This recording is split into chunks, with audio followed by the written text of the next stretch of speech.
Hello అండి, అందరికీ శుభోదయం. ఈరోజు నేను మా ఇంట్లో పప్పులుసు చేస్తున్నానండి. పప్పులుసు ఎలా చేయాలో చూపిస్తాను రండి. నేను ఒక బుల్లి గ్లాసుడు కందిపప్పు పప్పులుసు చేస్తున్నానండి. ఈ బుల్లి గ్లాసు కందిపప్పును కుక్కర్లో వేసుకునండి. శుభ్రంగాను కడిగేసుకోవాలి. 2-3 సార్లు శుభ్రంగా. ఈ కందిపప్పులో కూడా కలర్స్ అవి వేయడం వల్ల ఏంటో బాగా రావట్లేదు అని శుభ్రంగా 2 సార్లు కడిగేసుకోవాలి. కడిగేసుకుని గ్లాస్ కందిపప్పుకి 2 గ్లాసులు నీళ్ళు పోయాలి. నీళ్ళు పోసి కుక్కర్లో పెట్టి ఉడకబెట్టేసుకోవాలి. కడిగేసి చూపిస్తాను. పప్పు శుభ్రంగా 2 సార్లు కడిగేసానండి. ఈ పప్పుకి గ్లాస్ పప్పుకి 2 గ్లాసులు నీళ్ళు పోసి ఒక 5 విజిల్స్ వేయనిస్తే చక్కగా సరిపోతుంది. 5 విజిల్స్ వేస్తే కందిపప్పు సరిపోతుంది. ఇది కందిపప్పుతోటనే చేసుకోవచ్చండి. ఈ పప్పులుసు మనకి పెసరపప్పుతో కూడా చేసుకోవచ్చు. ఎవరికి ఏది ఇష్టమైతే అది చేసుకోవచ్చు. కానీ నేను కందిపప్పుతో చేస్తున్నాను. కందిపప్పుతో చేస్తేనే చాలా రుచిగా ఉంటుందండి పప్పులుసు. పప్పు ఉడికిన తర్వాత చూద్దాం.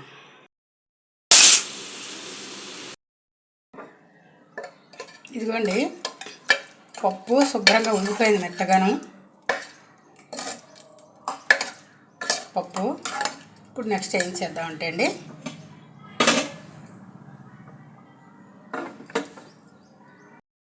ఈ పప్పులుసుకి ఇంకా ఏమి రెడీ చేసుకున్నాం అంటే అండి, ఇదిగోండి కొద్దిగా కరివేపాకు, 2 పచ్చిమిరపకాయల చీలికలు, ఒక చిన్న ఉల్లిపాయ. ఇది మంచి రుచిని సువాసన ఇస్తుందండి పప్పులుసుకి. ఒక ఉల్లిపాయ, మరి ఎక్కువ అక్కర్లేదండి. ఒక ఉల్లిపాయ చాలు. చిన్న ఉల్లిపాయ అయితే ఒక్కటి చాలు. వెల్లుల్లిపాయలు, ఈ వెల్లుల్లిపాయలండి సగం వెల్లుల్లిపాయలు ఏం చేయాలంటే పోపులో వేయించుకోవాలి. పోపు వేస్తాం కదా, పోపులో వేయించుకోవాలి. ఈ కరివేపాకు పచ్చిమిరపకాయలు వాటితో పాటుగా సగం వెల్లుల్లిపాయలు ఏం చేయాలంటే అండి, పులుసు మరుగుతున్నప్పుడు చెదగొట్టేసి ఇవి వేయాలండి. వేస్తే 2 రకాలుగా మంచి సువాసన, మంచి రుచి వస్తుందన్నమాట. సగం పోపులోను సగం చెదగొట్టి వేసుకోవాలన్నమాట. ఇవి రెడీ చేసి ఉంచాను. పప్పు ఉడికిన తర్వాత మిగిలిన ప్రాసెస్ చూపిస్తాను.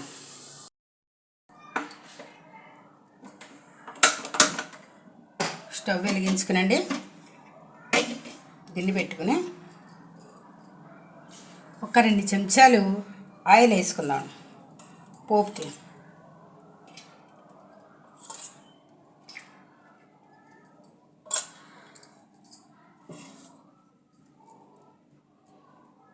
నూనె కొంచెం వేడెక్కాక పోపు దినుసులన్నీ ఒకటి యాడ్ చేద్దాం.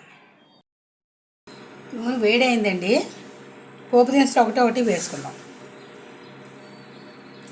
ఆవాలు కొద్దిగా, దీనికి ఎక్కువ పోపు అవసరం లేదండి. 1/2 స్పూన్ వేసుకుంటే చాలు. ఒక 1/2 స్పూన్ చాలు. నూనె జీలకర్ర, సువాసనకి 2 మెంతి గింజలండి. వేసామా లేదా అన్నట్టు కొద్దిగా 2 మెంతి గింజలు. ఈ పప్పులుసే కదండి, మనం శనగపప్పు వేసుకోక్కర్లేదు. ఇందులో కొద్దిగా తక్కువ, ఒక 1/2 స్పూన్ మినప్పప్పు. శనగపప్పు వేసుకోక్కర్లేదండి. ఇదిగోండి కొద్దిగా ఇంగువ. ఇది పాలింగువ అంటారండి. మంచి సువాసన వస్తుంది. దీనికి మంచి వాసన వస్తుంటుంది అనమాట. 2 ఎండుమిరపకాయలు పోపు వేసేసుకోవడమే.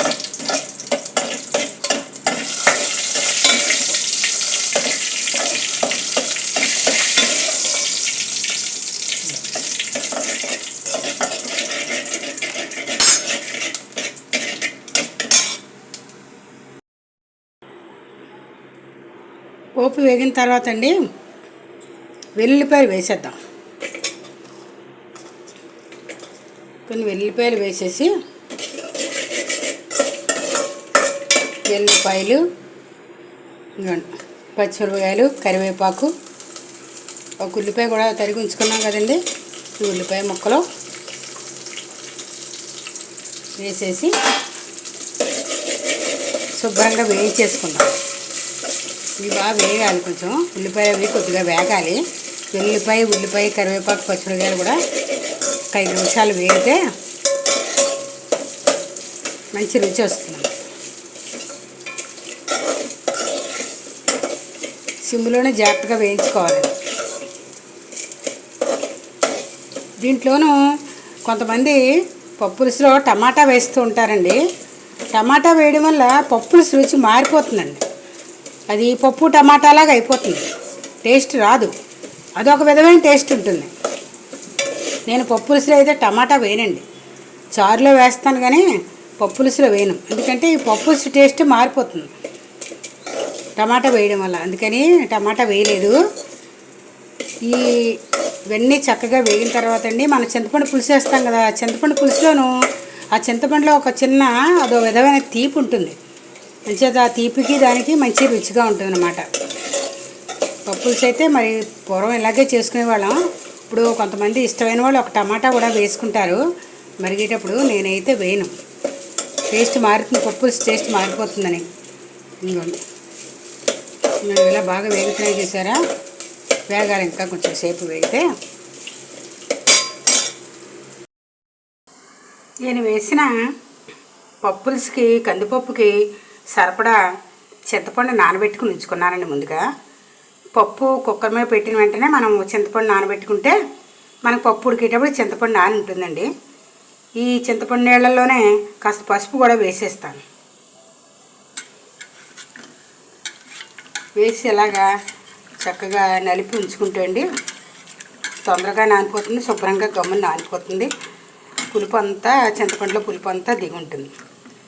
ఇలా నానబెట్టుకుని ఉంచుతాను. ఉల్లిపాయలు అన్నీ వేగిపోయాయండి, పచ్చిమిర్చి కరివేపాకు అన్నీ. మాట ఇందులో చింతపండు పులుసు వేసేసుకుందాం.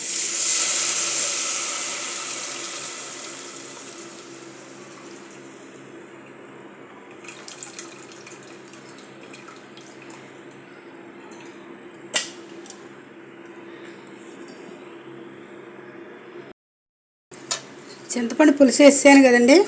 ఈసారి మనం ఉడికించిన పప్పు కూడా అంత శుభ్రంగా ఇందులో వేసేసుకుందాం.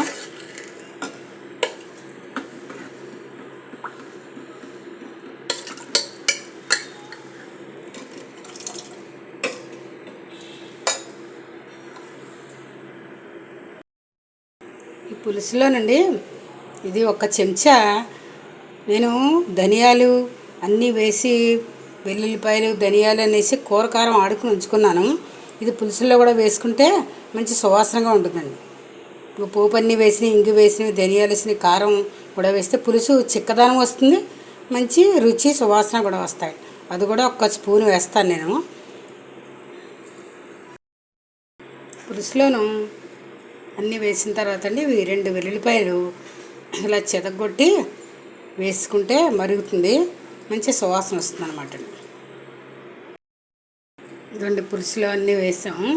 ఈ పులుసుకి తగినంత ఉప్పు కూడా వేసేస్తాను. పప్పు పులుసుకి తగినంత ఉప్పు కూడా వేసేస్తున్నాను.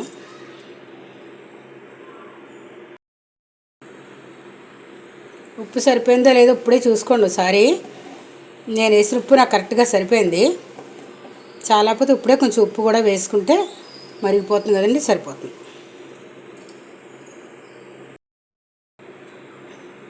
పప్పులుసులో అన్ని రకాలు వేసేవండి. కొంచెం ధనియాల కారం అది కూడా వేసాను, సువాసనకి రుచిగా బాగుంటుందని. ఉప్పు పసుపు అన్నీ వేసేయడం అయిపోయింది. కొత్తిమీర కూడా ఉంటే వేసుకోవచ్చండి కాస్త. మా ఇంట్లో ప్రస్తుతం అందుబాటుగా లేదు కొత్తిమీర కూడా వేసుకుంటే చాలా రుచిగా ఉంటుందండి. ఇంకా మరగడమే తరువాయి. ఈ పప్పులుసు అండి మరీ చిక్కగా ఉన్నా పెద్ద రుచి అనిపించదు. కొంచెం ఇలాగే ఉండాలి, కొంచెం పలచగా ఉండాలి, కొంచెం పప్పు ఉండాలి. ఇలా ఉంటేనే రుచిగా ఉంటుంది. మరీ చిక్కగా ఉన్నా కూడా పెద్ద రుచి ఉండదు. మా ఇంట్లో ఇలాగే ఇష్టపడతారు, అందుకని ఇలాగే మేము చేసుకుంటా ఉన్నాం. ఇవన్నీ బాగా మరిగితే మంచి బాగుంటుంది. దీంట్లోకి ఊరిమిరపకాయలు అప్పడాలు వేయించుకుని పప్పులు చేసుకుని ఊరిమిరపకాయలు అప్పడాలు నంచుకొని తింటండి చాలా బాగుంటుందండి. వేసవికాలంలో మనం కూరలు అవి ఎక్కువ తినలేమండి ఎండలకి. ఇలాంటి పప్పులుసు అనుకోండి చక్కగా హాయిగా ఫోన్ చేయించండి. అప్పడాలు, ఉరిమిరపకాయలు, వడియాలు, గుమ్మడి వడియాలు అవి ఏమైనా వేయించుకుని పప్పులు చేసుకుని తింటే శుభ్రంగా కడుపుకి ఆరోగ్యంగా చల్లగా ఉంటుందని కాస్త అన్నం కూడా తినగలం. లేకపోతే కూరలతోటి దాంతో కూడా మనం ఎక్కువ తినలేమండి అన్నం ఎండలకి.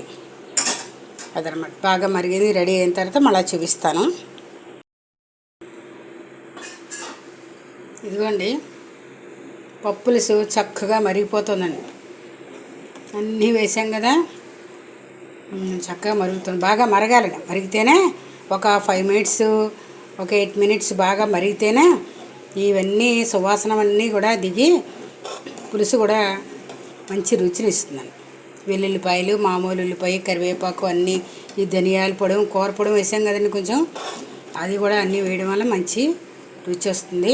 ఇంకోండి అన్నీ మరిగి చాలా మన పక్కింటికి ఎదురింటి వాళ్ళకి కూడా మంచి సువాసన వచ్చేస్తుందండి. పప్పుల సువాసన అదిరిపోతుంది అనమాట. వాళ్ళకి కూడా పప్పుల సువాసన వచ్చేస్తుంది. అబ్బా తినాలనిపించేస్తుందండి పప్పుల సువాసన చూస్తే. పిల్లలైతే మరీ ఇష్టంగా తింటారండి. వాళ్ళకి కారం అది ఉండదు, చక్కగా కమ్మగా ఉంటుంది, పలచగా ఉంటుంది, చక్కగా హాయిగా తినేస్తారండి పిల్లలైతే. మరిని ఇంకోండి ఇంకా స్టవ్ కట్టేసుకోవచ్చండి. శుభ్రంగా మరిగిపోయిందంతాను. స్టవ్ కట్టేసుకోవచ్చు. పప్పుల్స్ అండి మనం ఇడ్లీలోకి కూడా నంచుకోవచ్చు. సాంబార్ ఇడ్లీలో ఉంటుంది, ఇడ్లీలో కూడా నంచుకొని తినచ్చండి. ఇడ్లీలో తినచ్చు, అన్నంలో తినచ్చు, 2 విధాలుగా కూడా ఉపయోగిస్తున్నాను మనకి.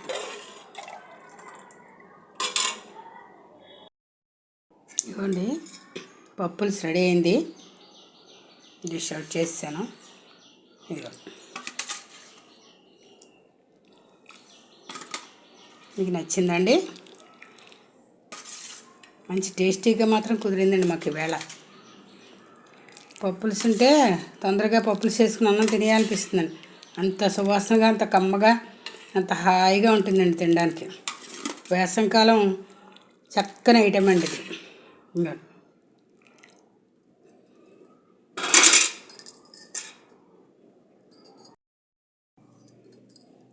ఇవన్నీ పప్పులుసు.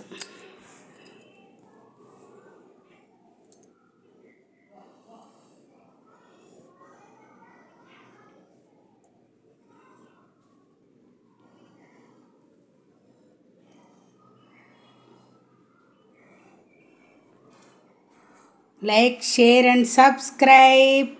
Thank you for watching.